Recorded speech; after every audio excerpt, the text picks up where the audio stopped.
আসসালামু আলাইকুম। আজ আমি আপনাদের সাথে একদমই সহজ নিয়মে বাচ্চাদের এই চমৎকার ফ্রকটি কিভাবে কাটিং ও সেলাই করবেন তা শেয়ার করব। তো এই জামাটি তৈরি করার জন্য এখানে আমি 1.5 গজ কাপড় নিয়েছি আর কুচি পাইপিনের জন্য এখানে 5 গিরা কাপড় নিয়েছি। তো প্রথমে আমি বডির পার্টটি কাটিং করে নিব। তো বডির পার্টের জন্য এখানে আমি 4 পার্ট কাপড় নিয়েছি। তো এই কাপড়টির লম্বা নিয়েছি 8 ইঞ্চি আর চওড়া নিয়েছি 14 ইঞ্চি। তো কাপড়টিকে ডাবল ভাঁজ দিয়ে 4 পার্ট করে নিব। তো আমার দিকটা বন্ধ আর অপর সাইডটি কিন্তু খোলা আছে। তো শোল্ডার হবে আমাদের 4 ইঞ্চি আর শোল্ডার থেকে আর্মহোল নিব 2.5 ইঞ্চি। এখন এভাবে বক্স করে আর্মহোলে শেপ দিয়ে দিতে হবে। তো এখন আমি বডির মাপ নিয়ে নিব। তো 24 ইঞ্চি বডির জন্য 6 ইঞ্চি হবে। তো সেলাইয়ের জন্য এক্সট্রা 1 ইঞ্চি বাড়িয়ে 7 ইঞ্চি নিয়ে নিলাম। তো বডি থেকে হাফ ইঞ্চি কম নিতে হবে কোমরে। তো এখন নিচে হাফ ইঞ্চি নিয়ে এভাবে শেপ দিয়ে দিতে হবে। এখন মার্ক অনুযায়ী কাপড়টি কাটিং করে নেব। তো এই জামাটি আমি 4 থেকে 5 বছরের বাচ্চার মাপ অনুযায়ী তৈরি করেছি। আপনারা পুরো ভিডিওটি স্কিপ না করে দেখলে ইনশাআল্লাহ যে কোনো বয়সে বাচ্চার জন্য তৈরি করতে পারবেন। এখন আমি নিচের পার্টটি নিয়ে নিব। তো এইখানে আমি 2 পার্ট কাপড় নিয়েছি। এই কাপড়টির লম্বা নিয়েছি 12 ইঞ্চি আর চওড়া নিয়েছি 33 ইঞ্চি। তো এই কাপড়ের নিচে আরেকটি পার্ট দিয়ে কুচি দিব। তো কুচির জন্য এখানে আমি 3 পার্ট কাপড় নিয়ে নিলাম। এই কাপড়টির লম্বা নিয়েছি 4 ইঞ্চি আর চওড়া নিয়েছি 33 ইঞ্চি। নিচে ডাবল কুচি দিব। তো এই পার্টের উপর আরেকটি পার্ট দিয়ে কুচি দিব। তো এখানেও আমি 3 পার্ট কাপড় নিয়ে নিলাম। তো এই কাপড়টি নিচের কাপড় থেকে 1 ইঞ্চি কম নিয়েছি। এটা লম্বা 3 ইঞ্চি নিয়েছি আর চওড়া 33 ইঞ্চি নিয়েছি। তো এখন আমি সেলাই করতে চলে যাব।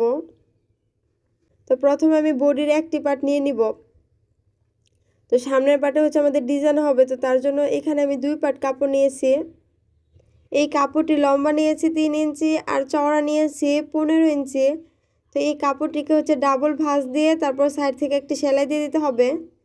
তো মেশিনের যে বড় সেলাইটা আছে তা দিয়ে আমি সাইড থেকে সেলাইটি দিয়ে নিব। তো একইভাবে অপর কাপড়টির ভাবে সাইড থেকে সেলাইটি দিয়ে দিতে হবে। তো এখন দুইটা সুতা থেকে একটা সুতা ধরে এইভাবে টান দিয়ে কুচিগুলো তৈরি করে নিব। তো একইভাবে দুইটা কাপড় এইভাবে কুচিগুলো তৈরি করে নিতে হবে। তো এখন বডির পার্টের সাথে অ্যাটাচ করে নিব। তো বডির পার্টের মিডল পয়েন্টে এভাবে মার্ক করে নিচ্ছি। এখন কুচির কাপড়টা এভাবে রেখে তারপর সাইড থেকে একটি সেলাই দিয়ে দিতে হবে।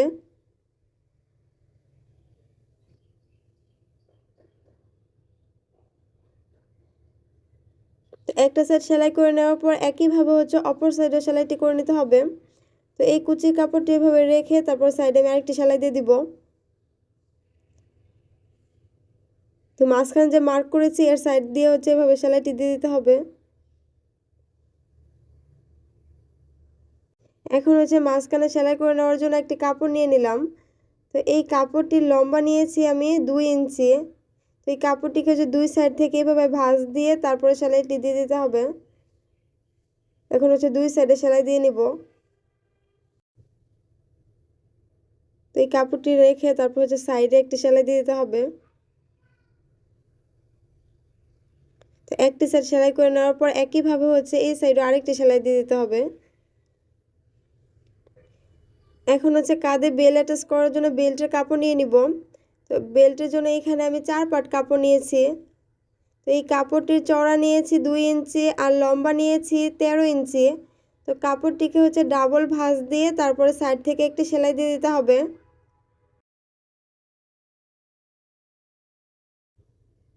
তো এখন স্ক্রুড্রাইভারের সাহায্যে কাপড়টি উল্টিয়ে নিব। তো এইভাবে কাপড়টি উল্টিয়ে আমি সোজা করে নিচ্ছি। তো একইভাবে আমি 4টা বেল্টের কাপড়ই তৈরি করে নিব। তো দেখতেই পাচ্ছেন আমি একইভাবে 4টা বেল্টের কাপড়ই তৈরি করে নিয়েছি। তো এখন আমাদের বডির পার্টের সাথে অ্যাটাচ করে নিতে হবে। তো বডির পার্টের সোজা সাইডে বেল্টের কাপড়টি এবার রেখে তারপর জয়েন করে নিব। তো সাইড থেকে হাফ ইঞ্চির মতো বাদ দিয়ে তারপর আমি বেল্টের কাপড়টা আটকিয়ে নিচ্ছি। তো একইভাবে হচ্ছে এই সাইডেও 1/2 ইঞ্চির মতো সাইডে বাদ দিয়ে তারপর হচ্ছে এভাবে আটকে নিতে হবে। তো এখন এর উপরে আরেকটি বডির পার্ট দিয়ে আমি সাইড থেকে সেলাই করে দিব। এখন আরমোলের সাইড আর গলার সাইডটা হচ্ছে সেলাই করে নিতে হবে। তো ভিডিওটি ভালো লাগলে একটি লাইক দিয়ে দিবেন, আর কতটুকু বয়সে বেবির জন্য কতটুকু কাপড় নেবেন তা জানতে আমাকে কমেন্ট করতে পারেন। এখন আরমোলের সাইডটা হচ্ছে কাট বসিয়ে দিতে হবে। তারপর কাপড়টি উল্টিয়ে সোজা করে নিব। তো নখ দিয়ে হচ্ছে চাপ দিয়ে সাইডে আমি কাপড়টি সোজা করে নিচ্ছি। একইভাবে হচ্ছে আমি পিছনের পাটিও তৈরি করে নিয়েছি। এখন হচ্ছে বডির পার্টের সাথে নিচের পাটি অ্যাটাচ করে নিতে হবে।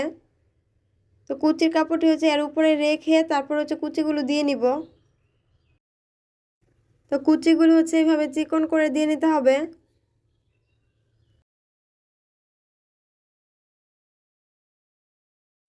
তো একটি পার্টে কুচি দেওয়ার পর একইভাবে হচ্ছে অপর পার্টেও কুচিগুলো দিয়ে নিতে হবে। তো পিছন পার্টে আমি একইভাবে কুচিগুলো দিয়ে নিব। তো এই পার্টে হচ্ছে এভাবে চিকন করে কুচিগুলো দিয়ে দিতে হবে।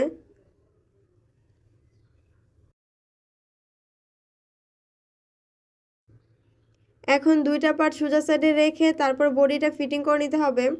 তো দুই সাইডে হচ্ছে 1 ইঞ্চির মতো ধরে তারপর আমি সাইড থেকে সেলাইটি দিয়ে নিচ্ছি। তো একটি সাইড সেলাই করে নেওয়ার পর একইভাবে অপর সাইডটা সেলাই করে নিতে হবে। তো এই সাইডেও 1 ইঞ্চির মতো বাদ দিয়ে তারপর আমি সেলাইটি দিয়ে নিব।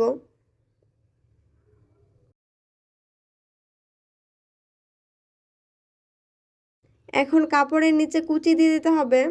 তো কুচির জন্য এখন আমি কুচির কাপড়টি নিয়ে নিব। তো এই কাপড়টি হচ্ছে ডাবল ভাঁজ দিয়ে তারপরে সেলাই দিয়ে দিতে হবে। তো কাপড়টি হচ্ছে সাইড থেকে সেলাই দিয়ে আমি বড় করে নিলাম। এখন চিকন করে দুইটা ভাঁজ দিয়ে পুরো কাপড়টা সেলাই করে নিতে হবে।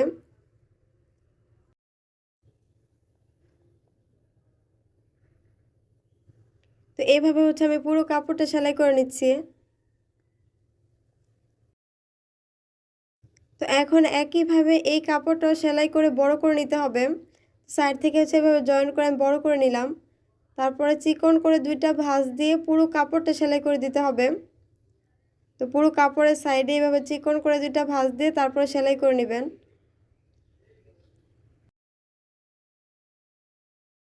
তো একইভাবে আমি দুইটা কাপড়ই সেলাই করে নিলাম। এখন হচ্ছে একটা কাপড় উপর আরেকটা কাপড় রেখে তারপর সাইড থেকে সেলাই দিয়ে দিতে হবে। তো মেশিনের যে বড় সেলাইটা আছে তা দিয়ে হচ্ছে আমি সাইড থেকে সেলাইটি দিয়ে নিচ্ছি। তো দুইটা কাপড়ই হচ্ছে এভাবে সোজা সাইডে রেখে তারপরে সাইড থেকে সেলাইটি দিয়ে দিতে হবে। তো এখন হচ্ছে সুতা দুইটা মাথা থেকে একটা মাথা ধরে এভাবে টান দিলে সুন্দরভাবে কুচিগুলো তৈরি হয়ে যাবে। তো দেখতেই পাচ্ছেন আমি কুচিগুলো তৈরি করে নিলাম। এখন জামার নিচের পাটে কুচির কাপড় অ্যাটাচ করে নিব। তো কুচির কাপড় সোজা সাইডে থাকবে আর জামার কাপড়টিও সোজা সাইডে থাকবে। তারপর হচ্ছে সাইড থেকে সেলাই দিয়ে দিতে হবে। তো পুরো রাউন্ডে হচ্ছে এভাবে আমি সেলাইটি দিয়ে নিব। তো ভিডিওটি ভালো লাগলে চ্যানেলটি সাবস্ক্রাইব করে রাখবেন এবং লাইক কমেন্ট শেয়ার করে পাশে থাকবেন। তো এ পর্যায়ে আমার জামাটি তৈরি করা কমপ্লিট হয়েছে। আজকের ভিডিওটি এ পর্যন্তই। ভালো থাকবেন সবাই। দেখা হবে আবার কোনো নতুন ভিডিও নিয়ে। আল্লাহ হাফেজ।